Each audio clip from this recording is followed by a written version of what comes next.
देखिए, मैंने इस मुद्दे पे विस्तृत रूप से ट्वीट कर दिया है। मैं बहुत संक्षेप में अपनी ट्वीट्स दोहराना चाहता हूँ। पहला पक्ष और पहलू ये है कि कभी भी किसी को, आप हो, मैं हूँ, राजनीतिक पार्टी ए हो, बी हो, सी हो, उच्चतम न्यायालय के निर्णयों को उनका राजनीतिकरण करना भर्त्सना योग्य है। उनको राजनीतिक अरीना में घसीटना गलत है। हर प्रकार के शब्दों का प्रयोग कर रहे हैं एक पूरा भक्त समुदाय, जो समझता है कि उच्चतम न्यायालय ने हर प्रकार की क्लीन चिट या बधाई दी हो सत्तारूढ़ सरकार को। ये गलत है। मैं सिर्फ इस बात का विरोध कर रहा हूँ। इसके लिए जानना ज़रूरी है कि हम इस निर्णय का क्या परिधि थी, क्या बाउंड्री थी, क्या स्कोप था, क्या व्यापकता थी। ये बड़ा सरल था, दो मुद्दों पे था। एक, इसने एसआईटी के निर्णयों को अपहोल्ड किया, सही माना है इस निर्णय ने। एसआईटी ने कहा था कि ये वहाँ पर कोई साजिश का परिणाम नहीं था, लेकिन एक स्वाभाविक आक्रोश का उत्कर्ष था, जिसके अंतर्गत ये कई सारी वारदातें हुई थी। ये भर्त्सनीय हैं, लेकिन एक कॉन्स्पिरेसी, एक बनाया हुआ षड्यंत्र नहीं था। दूसरा, जो एसआईटी ने कहा है, जिसका एंडोर्समेंट किया है उच्चतम न्यायालय ने, कि जो पुलिस अफसर, कई नाम लिए गए हैं जो सीनियर वरिष्ठ पुलिस नेता थे, जिन्होंने ये कहा कि आज के माननीय प्रधानमंत्री या आज के माननीय गृह मंत्री वहाँ पर थे मीटिंग में, या उन्होंने ये कहा, ये नहीं कहा, ये गलत है, क्योंकि ये पुलिस अफसर वहाँ थे ही नहीं, और इसलिए ये बात गलत पाई गई है। तो दोनों मामलों में हम सबको नतमस्तक होना चाहिए उच्चतम न्यायालय के लिए। लेकिन उसके साथ ये नहीं कहा है उन्होंने कहीं, जो पैरा 88 का बार बार जिक्र हो रहा है, वो 3 लोगों के लिए है। एक, इन पुलिस अफसरों के लिए, एक जाकिया परिवार के लिए जिसने बार बार इसको किया, इस केस को दशकों तक, 16 वर्ष तक। तीसरा, उन लोगों के लिए जो इन 2 तत्वों के साथ मिले थे। लेकिन कहाँ कहा गया निर्णय में कहीं भी कि इसमें ये पार्टी आगे थी, कांग्रेस का नामो निशान नहीं है। ये नहीं कहा गया कि इन तीनों तत्वों में से कोई भी इस प्रकार से किसी पार्टी से मिला था या कांग्रेस का नाम हो उसमें।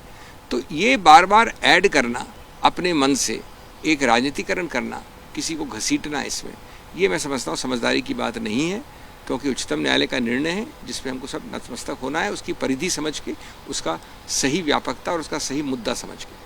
सर, एक सवाल अगर हम आपसे कर सकें कि कांग्रेस पर यह भी हमला किया है अमित शाह ने कि अभी जो ईडी की पूछताछ हुई तो राहुल गांधी से कांग्रेस ने प्रदर्शन किया, देश भर के कार्यकर्ताओं को बुलाया। अमित शाह ने यह कहा कि प्रधानमंत्री चुप रहे और उन्होंने कानून का सम्मान किया, प्रक्रिया का सम्मान किया, न कि प्रदर्शन किया। तो तंज कसा पिछले दिनों कांग्रेस ने जिस तरह प्रदर्शन किया। अब माननीय प्रधानमंत्री बहुत महत्वपूर्ण मुद्दों पे चुप्पी साधे रहते हैं, और कई ऐसे मुद्दों पे इतने प्रखर और इतने मुखर वक्ता हैं, तो उसका तो हम कुछ नहीं कर सकते।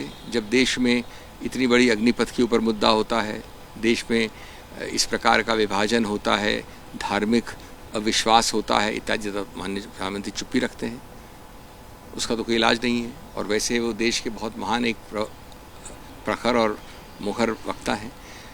तो इस प्रकार से ये जनरल बातें करना, और अगर आप इस प्रकार के निराधार केस में 55 घंटे 5 दिन किसी व्यक्ति को रखेंगे, और गणतंत्र में, लोकतंत्र में आप इतना भी नहीं अनुमति देंगे, जो कि नहीं दी गई थी, कि आप अपने ऑफिस से 10 कदम आगे चल सकें, पुलिस आपको करीब करीब धक्के मार के बसों में डाल देगी, तो क्या ये गणतांत्रिक लोकतांत्रिक प्रक्रिया का को नगण्य करने की प्रक्रिया नहीं है?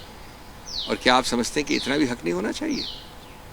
एक सार्वजनिक, एक पीसफुल एक जनादेश को सामने रखना, जनता के सामने अपना एक पक्ष रखना। सर, आखिरी सवाल आपसे पूछना चाहूँगा। बार बार नहीं। अमित शाह जी ने ये भी कहा है कि जो आरोप उस वक्त लोगों ने लगाए थे, आज जब चीज़ साफ हो रही है तो उन्हें माफ़ी मांगनी चाहिए उन लोगों को। निश्चित रूप से जो 2 तत्व बताए मैंने आपको, 3 तत्व पैरा 88 में, जिनके बारे में उच्चतम न्यायालय ने भी कहा है, उनकी तरफ आमुख होकर बोले माननीय गृह मंत्री। 3 पक्ष बड़े साफ लिखे हैं पैरा 88 में। आप इसको जानबूझकर राजनीतिकरण कर रहे हैं कांग्रेस तरफ जाके। यही तो बुनता है पूरा। फैसले का विश्लेषण अपनी जगह, हमेशा ने एक जगह ये भी कहा सर कि कांग्रेस ने उन एनजीओ को 30 सितंबर के एनजीओ कहाँ लिखा है ये कहाँ लिखा है? तो उस पे क्या नहीं जवाब तो देंगे? जवाब यही तो मैं कह रहा हूँ, राजनीतिकरण का मतलब क्या हुआ? निर्णय का आड़ लेकर उसका राजनीतिकरण करना। ये कहीं भी किसी परोक्ष रूप से भी उच्चतम न्यायालय ने लिखा है कि ABC ने इसका समर्थन किया? मैं कह सकता हूँ कि ये कई बीजेपी समर्थित ऐसे संस्थाएं हो सकती जिन्होंने समर्थन किया उनका। इसका कोई मायने है क्या? इसका कोई औचित्य है क्या? Thank you.